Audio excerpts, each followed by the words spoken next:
So this is the constitutional law that provides a right for everybody across the state, no matter where you live, right? Rural communities, urban communities, tribal communities, etc.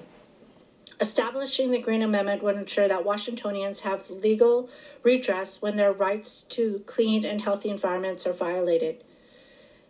The Washington Green Amendment would encourage better environmental decision-making at all levels of government, including the consideration of cumulative impacts, a word we don't often use, pollution, and will prevent conditions within communities' water, air, or soil becomes too contaminated to support healthy lives and a healthy economy. Thank you, Peter. As an enforceable environmental right, the Washington Green Amendment would also strengthen environmental justice by ensuring all communities, regardless of race, ethnicity, or income, have the same right to clean and healthy environment and the duty of government to protect all communities equitably. Let me put this into context. A constitutional right would be the backbone to hold all of our state policies, regulation, and fiscal investments. Yesterday, we heard a bill that would have recognized environmental justice into permitting for Washington state, which would have recognized underrepresented communities into important decisions that impact their way of life and their lives as they live from here forward. This bill would recognize that the people who look like me, whose culture is tied to the resources and the environment, whose foods rely on the cool and clean water, the habitat and the soil and the air, and who live in rural areas, that our lives matter. Finally, the Green Amendment would help protect natural resources and landscape sacred to Indigenous communities, as well as honor the traditional culture connections and healthy natural resources. I believe this is a time for us to be able to take a constitutional right across the state and say we, not I, not you, but we have the constitutional right for a healthy environment. Good afternoon, Chair Dolio and committee members. My name is Iris Antman. I'm a member of the Washington Green Amendment Campaign Work Group. I'm testifying today to ask you to support HJR 4210, the Washington Green Amendment. I care about my grandnieces and grandnephews and all the children and young people, and I want them to have a future in which they can thrive and have an environment that supports their health and well-being, physically, mentally, and emotionally. This amendment would recognize Washington State's residents' rights to clean air and water and a stable and healthy environment, and would elevate these rights to the highest legal level in our state's Constitution's Declaration of Rights section. This amendment will strengthen environmental justice by ensuring all communities have these same rights and clarify the responsibility of government officials at every level to protect all communities equitably. This amendment would be a bipartisan legacy based on the common values we all share.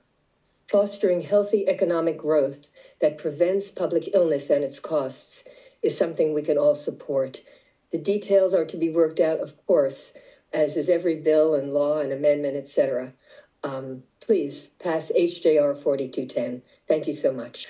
The amendment proposed in HJR 4210 will strengthen the interpretation and use of existing environmental protection laws in Washington, and it will help government officials provide needed environmental protections when the laws as written fail to do so, either because there is a gap or a loophole in the law, or because as written or applied, existing laws result in an unjust environmental outcome. The amendment will strengthen environmental justice and efforts to address the climate crisis by making both a constitutional mandate. Similar amendments in 3 other states have been used to address serious issues of environmental concern, but they have not supported a rush of lawsuits, nor have they supported any frivolous litigation. Instead, they have helped these states avoid costly environmental pollution and degradation harmful to communities and government budgets. And they have helped these states develop a legacy of environmental protection that history and future generations will applaud. The proposed amendment will not undermine economic development. It will enhance it by ensuring that industry, business, and development advance sustainably. And I want to assure you that the amendment will not conflict with the trustee obligations in Article 16, Section 1, but instead will inform how those obligations are advanced. My name is Monica. I support Washington's Green Amendment because it's an essential legal tool, as we've heard, to protect the future and people of our state. What we're seeking when it comes to industry and clean energy and business development is that it advances using planning and operations that protect the environment and communities that we all value. Every day we prove here in Washington state that we can do good business and economic development with strong environmental protections in place. One problem, which this legislature has recognized, is that our existing environmental protections have not applied to everyone equally. There have been gaps, with some people drinking polluted water and breathing unhealthy air, as we heard today, and contaminated sites being placed next to some neighborhoods, leading to unacceptable levels of asthma and cancer, and costing our state over $1 billion per year in healthcare costs. This constitutional amendment would fill in those gaps and strengthen existing laws and proposed laws, such as those protecting Puget Sound water quality. By filling in the gaps, as we've heard, the Green Amendment would thereby protect all Washingtonians equally. Thank you. Thank you. My name is Delaney Corcoran, and I'm from Legislative District 34. I'm in support of Bill HJR 4210. Washington State stands on the cusp of positively shaping our future through a proposed constitutional amendment. This amendment should be enacted to safeguard our natural resources from pollution and would set us up with a strong base to make additional strides towards a more sustainable life for our future generations. As a citizen, I have growing concerns that not enough is being done to protect where I live from rampant and unnecessary pollution and reduce the impact that we have left on the ecosystems around us.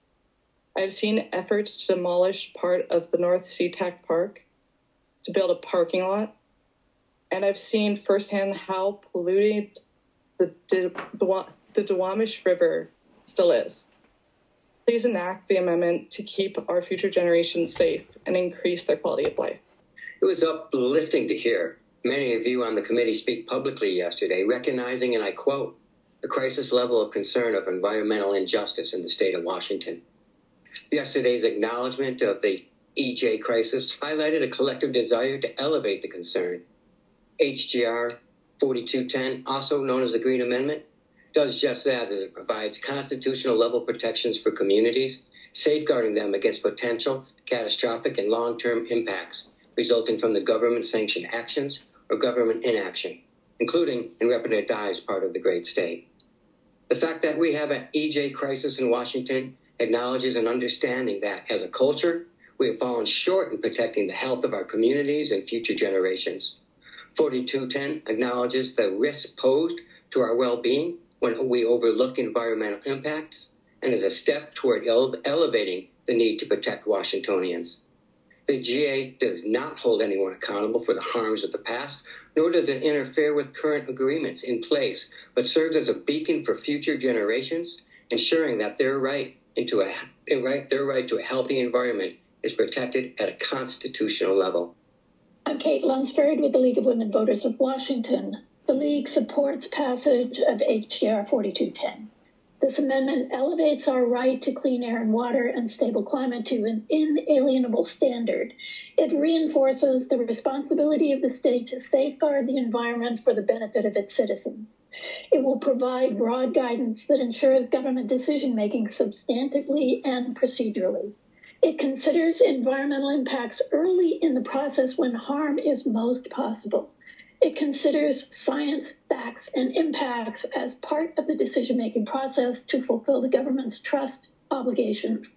Because it's self-executing, it can help address future community harms that have not been addressed by existing legislation, regulation, government action, or government investment. The amendment will encourage sustainable, environmentally protective, and innovative development, industry, and business growth.